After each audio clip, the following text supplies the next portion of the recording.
Hello friends, how are you. कैसे हैं आप सब। मेरे यूट्यूब चैनल में आप सबका स्वागत है। मैं मंजू सिद्धार्थ आपको जीवन की सच्ची कहानियाँ सुनाती हूँ। अगर आपने मेरा चैनल सब्सक्राइब कर लिया है तो बहुत अच्छा, और अगर नहीं किया है तो प्लीज़ कर लीजिए। बेल आइकॉन पे भी क्लिक करिए जिससे मेरे नए वीडियोस आपको हमेशा मिलते रहें। अगर आपको कहानी पसंद आ रही है तो लाइक का बटन दबाइए। अपने फ्रेंड्स और फैमिली के साथ भी इसको शेयर करिए। बच्चों के लिए बहुत ही प्यारी कहानी है, बड़े भी इसको एंजॉय करते हैं। चलिए अब कहानी आगे शुरू करते हैं।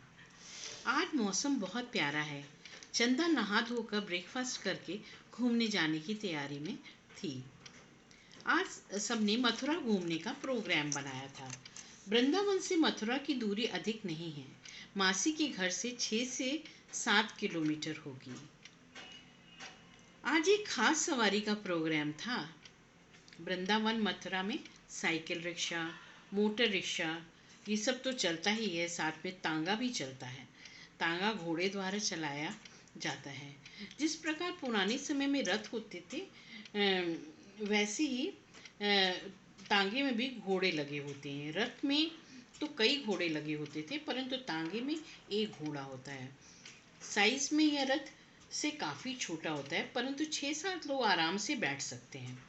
मास्टर जी बोले, आज शाही सवारी पर चलते हैं। बच्चों की तो पहले से ही फरमाइश थी तांगे पर जाने की, परंतु तांगा चलाने जो रथ होता है उसको चलाने वाले को सारथी कहते हैं, लेकिन तांगा चलाने वाले को क्या कहते हैं? तांगे वाला। आपने बहुत सी पिक्चरों में देखी होगी। जैसे शोले में धन्नो जो थी वो घोड़ा थी, और जो है बसंती वो तांगे वाली थी, और अगर आदमी चलाता है तो तांगे वाला। मासी के 2 तांगे और 4 रिक्शे भी चलते थे। घर का ही तांगा था। सुबह 8 बजे ही आकर दरवाजे पर इंतजार कर रहा था। 9 बजे सब घर से निकले। घोड़ा बहुत सुंदर था। तांगे वाले ने उसे अच्छी तरह सजाया भी था।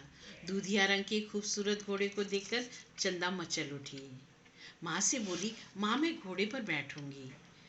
माँ ने समझाया, हम तांगे में बैठेंगे। रॉकी भी घोड़े पर बैठने की जिद करने लगा। मासी के कहने पर तांगे वाले ने थोड़ी देर के लिए दोनों बच्चों को घोड़े पर बैठाया। अब सब लोग तांगे पर सवार हो गए। खाने पीने का इंतज़ाम साथ में था। लंच के लिए पूरी, आलू, अचार और सूजी का हलवा पैक कर लिया गया था, और कैंपर में फिल्टर का पानी था। रास्ते भर गप्पे मारते, खिलखिलाते और अंताक्षरी खेलते कब मथुरा पहुंच गए मालूम ही नहीं हुआ। जब तांगा स्टैंड पर रुका तो मीरा बोली, अरे बड़ी जल्दी पहुंच गए। तांगे से ही चंदा ने देखा, रोड के दोनों ओर रोड पर सैकड़ों बंदर घूम रहे हैं। यह सड़क सीधी मधुबन की ओर जाती है। यह वही मधुबन है जहाँ कान्हा जी राधा और गोपियों के साथ रासलीला करते थे। इतने सारे बंदरों को देखकर चंदा डर गई। तांगे से उतरने को वह तैयार नहीं थी। किरण के समझाने पर वह हिम्मत करके नीचे उतरी। रॉकी को निर्भीक होकर चलते देख उसे भी हिम्मत आई। बंदर किसी को भी परेशान नहीं कर रहे थे। भीड़ की भीड़ लोग मंदिर की ओर जा रहे थे। खाने पीने की चीज़ें लोग बंदरों को दे रहे थे। माँ और मासी ने रास्ते में जो केले खरीदे थे वह बंदरों को खिलाए। आशु मूंगफली का एक पैकेट घर से लाया था।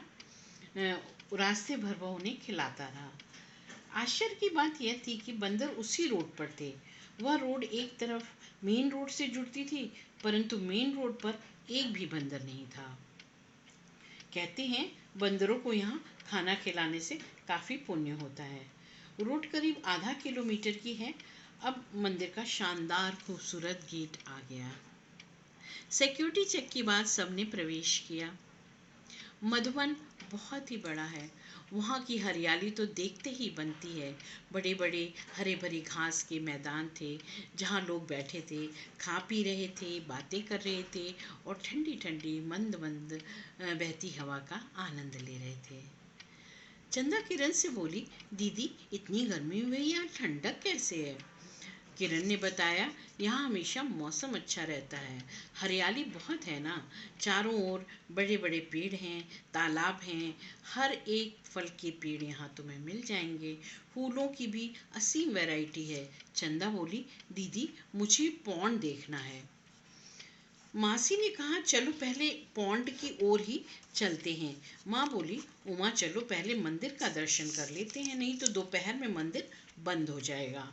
सब मुख्य मंदिर की ओर चल पड़े।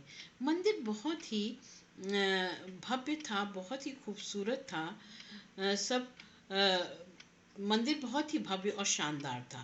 द्वार पर कान्हा के पदचिन्ह बने हुए थे। माँ और मासी ने फूल वाले से पूजा की थालियां ले ली थी। शाम के चरण चिन्हों पर पुष्प अर्पित करते हुए सब जो कान्हा का जो पैरों के चिन्ह जो एंट्रेंस पे बने थे उस पे सबने फूल अर्पित किए और फिर उन्होंने अंदर प्रवेश किया। राधा कृष्ण की भव्य मूर्ति के आगे सब नतमस्तक हो गए। मासी और माँ ने पंडित जी को पूजा की थाली दी। पंडित जी ने फूल, चंदन, अगरबत्ती सब चढ़ाकर भोग लगाकर प्रसाद सबको दिया। मंदिर के अंदर बहुत शीतलता थी और खुशबू भी अद्भुत थी। सब भाव विभोर होकर कान्हा के दर्शन में डूब गए। पूरा मंदिर घूमकर सभी देवी देवताओं के दर्शन किए। सबके हाथों में पेड़े थे जो प्रसाद स्वरूप पंडित जी ने दिए थे। चंदा की कहानी पढ़ के मुझे भी वहाँ का दृश्य याद आ रहा है, मधुबन का। मैं वृंदावन कई बार गई हूँ और वो दृश्य मुझे याद आ रहा है, कितना सुंदर और कितना पवित्र और कितना शांति देने वाला था। आप लोगों को भी कभी मौका लगे तो एक बार वृंदावन जाकर ज़रूर घूमिए। वृंदावन, मथुरा और मधुबन ज़रूर जाइए। पूरा मंदिर घूमकर सभी देवी देवताओं के दर्शन किए। सबके हाथों में पेड़े थे, प्रसाद वाले पेड़े। अब सब तालाब की ओर चल पड़े। बड़ा ही मनोरम दृश्य था। माँ बोली, उमा इतना साफ और निर्मल जल तो मैंने बहुत दिनों बाद देखा। तालाब के आसपास बत्तखें घूम रही थी। अति सुंदर कमल के फूल पानी पर तैर रहे थे। एक हंस का जोड़ा भी किनारे पर था। तालाब में जाने की परमिशन नहीं थी। तालाब के चारों ओर बड़े बड़े हरी हरी मुलायम घास वाले मैदान थे। कहते हैं कि रात्रि में यहाँ गोपाल राधा के साथ आते हैं, जल विहार करते हैं और रासलीला रचाते हैं। लॉन के चारों ओर ऊंचे ऊंचे पेड़ हैं। वहाँ एक लॉन पर मासी ने चादर बिछा दी और सब बैठ गए। खूबसूरत पिकनिक जैसा माहौल था। माँ और मासी ने सबको प्लेटों में खाना लगा कर दिया। ज्योति बोली, माँ यहाँ बैठकर खाने का तो अपना ही आनंद है। किरण ने बताया, वह जब भी आते हैं तो तालाब के किनारे ज़रूर बैठते हैं। लंच के बाद सब रंग महल की ओर चल पड़े। रंग महल एक बहुत बड़ा सा खूबसूरत कक्ष है जहाँ एक डबल बेड है। यह रूम चारों ओर से बंद था, परंतु शीशे की बड़ी बड़ी खिड़कियों से अंदर देखा जा सकता था। जहाँ जहाँ से पर्दा हटा हुआ था वहाँ से अंदर का दृश्य दिख रहा था। चंदा और सभी बहनें अंदर की सुंदरता देखकर आश्चर्यचकित थी। डबल बेड पर साटन की खूबसूरत झालर वाली पिंक कलर की बेडशीट बिछी थी। दो सुंदर से पिलो जिन पर सेम पिंक साटिन का फ्रिल वाला कवर लगा हुआ था रखे थे। दोनों ओर बेड साइड टेबल पर खूबसूरत ताजे फूलों के गुलदस्ते सजे थे। कुछ कलात्मक शो पीसेस भी रखे थे। पूरे कमरे में क्रीम कलर की मुलायम कारपेट बिछी थी। पर्दों का रंग भी गुलाबी था। एक कॉर्नर टेबल पर पानी की एक सुराही और 2 ग्लास रखे थे। कहते हैं कि रोज रात में तालाब किनारे विहार करने के बाद राधा कृष्ण इस कमरे में आकर आराम करते हैं। लोगों का कहना है कि सुबह बेड पर सिलवटें पाई जाती हैं, सुराही का पानी कम होता है। रोज सुबह कमरा क्लीन किया जाता है। शाम को फल, मेवा, खीर के साथ रात्रि भोजन रखा जाता है। मान्यता है कि राधा कृष्ण रात का भोजन ग्रहण करते हैं। जब सब इतना अद्भुत था कि यह सब इतना अद्भुत था कि सब बच्चे सम्मोहित से शीशों के पार कमरे के अंदर देख रहे थे। चंदा बोली, माँ, अगर हम रात्रि में आए तो राधा कृष्ण के दर्शन हो जाएंगे ना? किरण ने बताया, रात में यहाँ आना अलाउड नहीं है चंदा। कहते हैं जो आता है उसकी मृत्यु हो जाती है। प्रभु के दर्शन, भगवान के दर्शन तो हमें मृत्यु के बाद ही होते हैं।